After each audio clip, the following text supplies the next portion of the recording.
What's up, everybody? GeauxBurns doing my review for Ill-Gotten Gains Part 2. Now, this is how my reviews go down. We go over the pros, we go over the cons, then I give you my 2 cents, my opinion about whether or not this was a good or bad DLC. Just like I usually do with my previous DLC reviews. So let's get to it, shall we? The pros.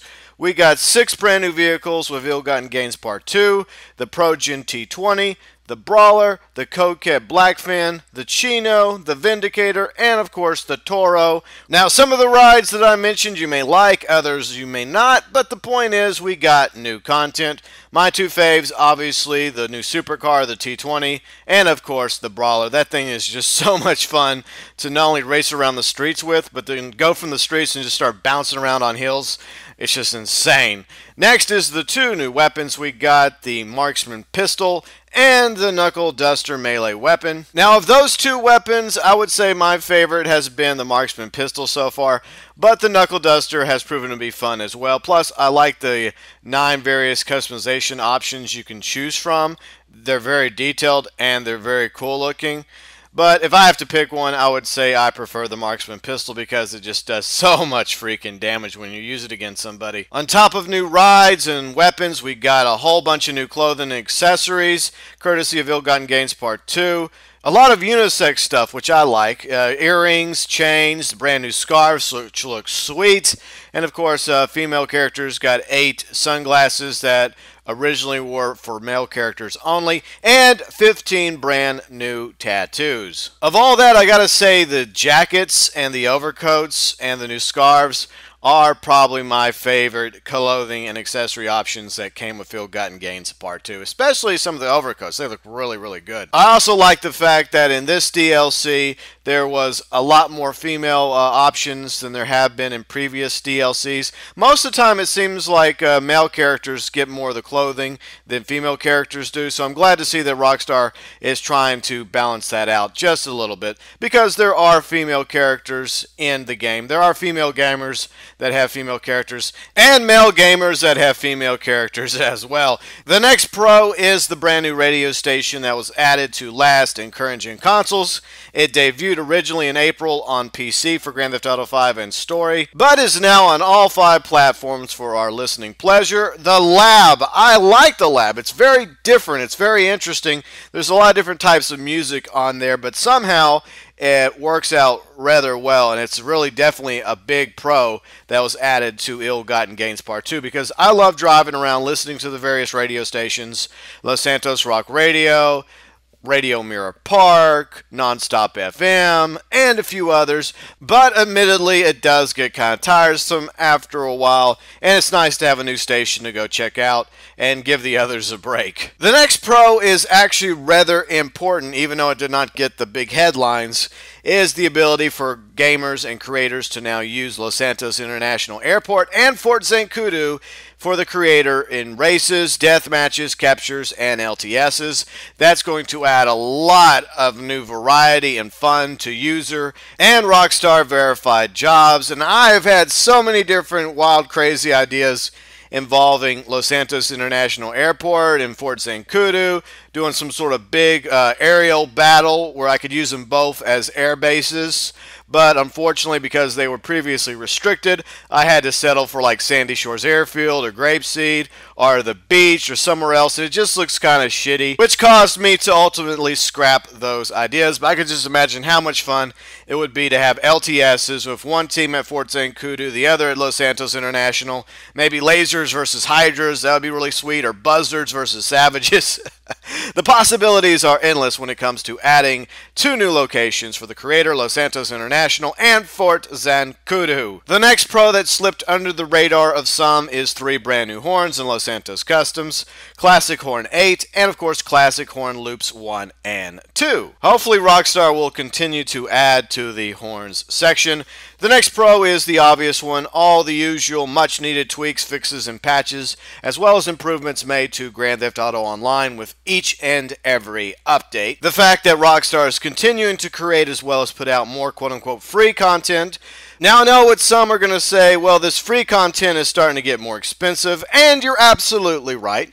And I realize that a lot of people don't have the time to grind missions, but it is still an option. I can still play Grand Theft Auto Online and do enough grinding in missions or with snipers versus stunters, playing with my friends and crewmates, racking up enough money in order to purchase new items that come up. So yeah, prices are going up post-heist, but at the same time, we still have time in between these new DLCs that come once a month or once every several months to grind and rack up the money, stack the bills in order to pay for the content that comes out every month or so. Another pro regarding Ill-Gotten Gains Part 2 I would mention is the 25% off rebate that is going on with Legendary Motorsports on your first purchase, which started Wednesday. So if you bought the T20, that's $2.2 million, and you meet the qualifications over at the Rockstar Social Club on July 19th, you're going to be reimbursed for 25% of the cost. That means on July 19th,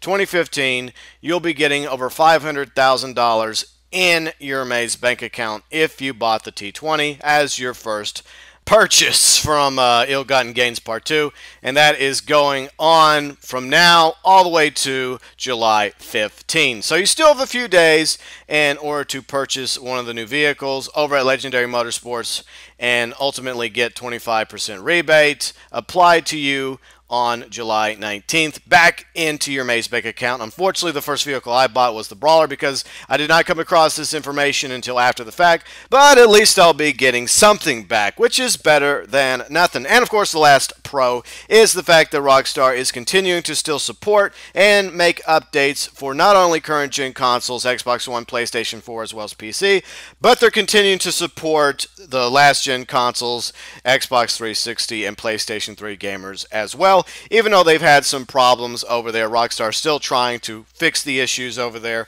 and they continue to roll out new DLC. I know eventually that's going to stop, but hopefully not for at least the rest of the year. It may be somewhere going into 2016. So there you have it. All the pros concerning Ill-Gotten Gains Part 2. So let's move on over into the cons. First off, no new property or garage. To be honest, I was expecting the ability for us at the very least to be able to purchase 10 more vehicles, which means buying a fourth property / garage, but alas, we were not allowed to do so with this update. But I'll discuss that more on Sunday's rant. That's right, coming up on Sunday, I'll do a garage rant regarding Grand Theft Auto Online, so that's coming your way in about 2 days from now. The next con is no new Rockstar created missions, races, death matches, captures, etc. We're going on 2 DLCs in a row, and I have to wonder, is Rockstar just completely shelving the idea of making more Rockstar created content when it comes to missions, races, death matches, captures, etc., or are they just going to start relying more on quote-unquote Rockstar verified jobs made by you, the user, the creator? Hopefully they got some new things in the works in that department, and what I would like to see is new high-paying missions. Even if they're kind of difficult, kind of complicated, as long as they end with some sweet RP and a nice paycheck at the end, I would be down with that. The next con is something we touched on a moment ago, the fact that the vehicles are getting more expensive post-heist. It was basically assumed that once Rockstar put out the heist missions, we would be able to make way more money, which is a possibility, but the problem is finding 3 other friends or crewmates to do heists with. It's not as simple as, say, jumping into trash talk by yourself with a buzzard and a Savage helicopter, because I can do that all day long and rack up the money. But the heist, you need 3 other people, 3 reliable people to go in and do the basic heist, the setups, and of course the finale in order to get a payday. Now, I don't know what the solution to that specific issue is. Maybe Rockstar can eventually make it to where we can have NPC help, and, you know, kind of like in the story mode heist, you get to pick out certain people that will be either more or less reliable when it comes to doing heists, and they ultimately get a percentage of the cut if you choose to go it alone in Grand Theft Auto Online heist missions. Now, obviously, a big con when it comes to vehicles is that $1.75 million price tag for a boat. Look, I can understand making the T20 $2.2 million, just like the Osiris at $1.95 million, because, you know, we actually use those supercars in free roam, in missions, in racing, but $1.75 $1.5 million for a boat that looks no better than the Pegassi Speeder and performs no better than the Speeder and the Jetmax? Are you serious, Rockstar? The price tag for the Toro is just way too steep, especially since there's really not much out there in the ocean to do in Grand Theft Auto Online. The next con is simply this. It's more of an observation, really. Ill-Gotten Gains Part 1 and Part 2 basically feel like they were originally intended to be one DLC, but Rockstar decided because there were so many cars, so much content, etc., to simply just break it up into a two-parter. Now, I don't really have a problem with that. It's not really a con. It's just, like I said, more or less an observation. The silver lining is it did give us a month to restock some of our money that we spent on Ill-Gotten Gains Part 1, and the fact that they didn't take too long getting Ill-Gotten Gains Part 2 out, because I was expecting Ill-Gotten Gains to come out maybe in August or September, so I am glad that there was only a month difference between the two DLCs. The next con ties into my obsession with the Stallion, as I've mentioned a few times. The fact that, once again, Rockstar has yet to include the Stallion roof options in Los Santos Customs, even though they added that feature to some vehicles back in Ill-Gotten Gains Part 1. And the final con regarding Ill-Gotten Gains Part 2 is this. I feel like these updates, these DLCs that are coming out, seem like to be more of the same. It's cool to get new cars, it's cool to get new clothing and features, but it's the same stuff in the grand scheme of things. I think that Rockstar needs to shake things up when it comes to DLCs. Maybe not all their DLCs, but they need to take advantage of certain situations, times of year, holidays, in order to go crazy, outside the box with fun, new, insane content. All the more reason why I believe we need a Halloween DLC in October. To be honest, a lot of us believed that we were going to get a Halloween DLC last year in 2014 because Rockstar said they were going to have holiday time limited DLCs.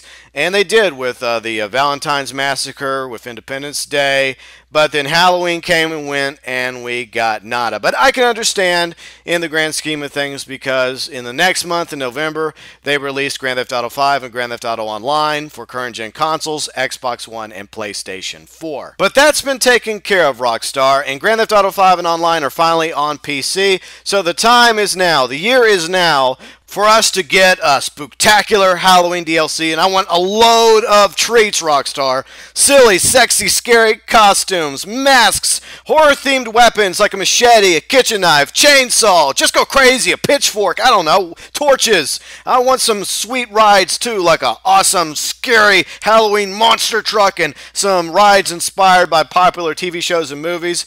For example, the DeLorean from Back to the Future. We already technically have that car in the Grand Theft Auto series, which is the Deluxo from Vice City. Bring it back, baby. Bring us back the Deluxo. A 1950s ambulance that was used as the original Ecto-1 in GeauxBurns. I want that. Maybe some cars that were in the Munsters, Addams Family, Christine, Kit from Knight Rider, Mad Max's V8 Interceptor Special, maybe some black and orange tire smoke, zombie gang attacks or survivals, spooky sounds and noises throughout the entire map. The rivers, lakes, and oceans turn red to resemble blood. Okay, I'm getting a little carried away there. Just come on, Rockstar. Trick or treat, baby, trick or treat. Anyways, my review for Ill-Gotten Gains Part 2, getting back on subject, is it is not the best DLC we've ever gotten, but it's also not the worst. We did get plenty of content, vehicles, weapons, clothing, etc., plus a new radio station, as well as the ability to use Los Santos International and Fort St. Kudu in creator jobs now. So overall, despite some of the cons that I have issue with, specifically the need for a fourth garage, but I will talk more about that on Sunday's Garage Rant right here on my channel. But now I want to know your 2 cents, your views and opinions regarding Ill-Gotten Gains Part 2. Let me know below in the comments section. Did you love it? Did you hate it? Or did you not care one way or the other for this brand new DLC?